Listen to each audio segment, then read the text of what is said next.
Assalamualaikum warahmatullahi wabarakatuh. Halo semuanya, kenalin, nama saya Rizka Meila Zahra. Saya dari kelas 1F, jurusan Administrasi Publik Fakultas Ilmu Sosial dan Ilmu Politik Universitas Sultan Ageng Tirtayasa. Di sini saya akan menjelaskan salah satu materi dari mata kuliah Sosiologi dan Antropologi, yaitu mengenai interaksi sosial. Jadi, di sini kita akan membahas interaksi sosial. Nah, ada yang tahu nggak sih interaksi sosial itu apa? Kita sebagai manusia pasti pernah melakukan interaksi sosial. Tapi, apa sih pengertiannya? Yuk kita bahas bareng-bareng. Jadi, di sini ada pengertian interaksi sosial. Interaksi sosial adalah hubungan-hubungan sosial yang dinamis yang menyangkut hubungan antara orang perorangan, antara kelompok-kelompok manusia, maupun antara orang perorangan dengan kelompok manusia. Selanjutnya yaitu ada definisi dari interaksi sosial. Di sini ada beberapa definisi. Yang pertama yaitu hubungan antar manusia. Yang kedua ada nilai sosial dan norma sosial merupakan produk dari hubungan antar manusia. Yang ketiga yaitu ada kunci dari kehidupan manusia. Yang keempat ada tanpa adanya interaksi sosial tidak akan ada kehidupan bermasyarakat. Yang kelima adalah interaksi antara manusia dapat menggunakan simbol, isyarat, atau kata-kata. Yang keenam ada interaksi sosial dapat dikomunikasikan tanpa kata-kata. Contohnya seperti sikap tidak senang dan juga ungkapan rasa cinta atau suka. Selanjutnya di sini ada syarat terjadinya interaksi sosial. Yang pertama yaitu adanya kontak sosial. Kontak sosial ini dapat terjadi antar individu. Bisa antar individu dengan individu, antar individu dengan kelompok, atau antar kelompok dengan kelompok. Kontak sosial juga terdiri dari primer dan sekunder. Primer ini face to face, sedangkan sekunder melalui perantara atau diwakilkan atau tidak langsung, seperti alat komunikasi maupun perantara pesan dari orang lain. Yang kedua yaitu adanya komunikasi. Adanya komunikasi ini adalah kegiatan memahami pesan orang lain dan memberikan reaksi atas pesan tersebut. Komunikasi dapat dilakukan baik langsung maupun tidak langsung. Selanjutnya ada bentuk-bentuk interaksi sosial. Yang pertama ada asosiatif.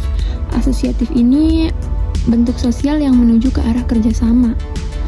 Jadi di sini ada pengertiannya, kerjasama itu memiliki kepentingan yang sama. Selanjutnya ada akomodasi. Akomodasi ini proses penyesuaian sosial dalam interaksi untuk meredakan pertentangan. Selanjutnya ada asimilasi. Asimilasi ini adalah mengurangi perbedaan atau perselisihan, bisa dapat membentuk budaya baru juga. Lalu selanjutnya ada bentuk interaksi disasosiatif. Bentuk interaksi ini yaitu bentuk yang menuju ke arah perpecahan, seperti persaingan. Persaingan ini proses sosial ketika individu atau kelompok berusaha mengalahkan pihak lain untuk meraih keuntungan tanpa menggunakan ancaman atau kekerasan. Selanjutnya ada kontroversi. Kontroversi ini adalah bentuk interaksi sosial berupa perasaan tidak suka yang disembunyikan. Lalu selanjutnya ada pertikaian. Pertikaian ini adalah terjadi karena perbedaan paham dan kepentingan. Lalu selanjutnya di sini ada definisi perubahan sosial. Nah, apa sih perubahan sosial itu? Jadi, perubahan sosial ini adalah sebuah bentuk dari peralihan tata kehidupan masyarakat yang berlangsung secara terus-menerus karena sifat yang dimiliki sangat dinamis dan dapat terus berubah. Lalu selanjutnya ada faktor perubahan sosial. Di sini ada dua faktor perubahan sosial. Yang pertama ini internal. Internal ini bisa terjadi karena adanya masalah kependudukan, munculnya konflik, perpindahan penduduk, dan masalah kebudayaan. Lalu yang kedua ada faktor eksternal. Faktor eksternal ini dapat terjadi ketika adanya perubahan alam, pengaruh kebudayaan luar, peperangan, dan sistem pendidikan yang maju.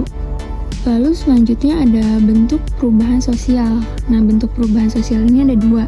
Yang pertama itu ada evolusi. Evolusi ini perubahan secara lambat. Lalu yang kedua ini ada revolusi. Revolusi ini adalah perubahan secara cepat. Lalu selanjutnya masih tentang bentuk perubahan sosial. Jadi bentuk perubahan sosial ini ada yang skala kecil dan juga skala besar. Kalau yang skala kecil ini perubahan ini tidak membawa pengaruh. Lalu kalau yang skala besar ini perubahannya membawa pengaruh besar kepada masyarakat.